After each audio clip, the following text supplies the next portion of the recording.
Ang tubo ko to, wala ko ni ginapangatag. Gitanom ko ni.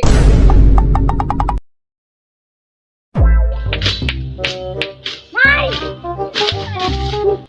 Awan-awan ang tubo ko. Talapso na gid lagba-lagba na gid ang tubo ko. Ipatapas ko nito sa bulan.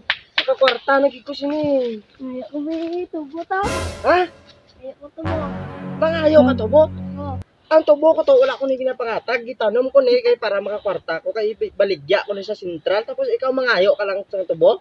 Ang tubo ko to, wala ko na ginapangatag. Gitanong ko na para makakwarta ko. Kaya ipaligya ko na sa sentral. Tapos ikaw mangayo ka lang sa tubo. Din si papa mo pagtanam nanay sa tubo. Nga wala ka mo yung tubo. Ato sa nasuwa na naprisa. Okay, nakapatay tao nga. Dok na lang. Ay, sa tubo lang ginapagpang nga tubo na mo ah. Aw sa tubo, ginapagpang na tubo na mo ah. Sa tubo lang gini. Ako ya to nga tao. Hindi ko ya dalok ah. Damo nga, pangwa ka mo na tubo. Red power. Hindi ko ya dalok na tao ah. Hindi na damo ah. Arit pa din. Ano na?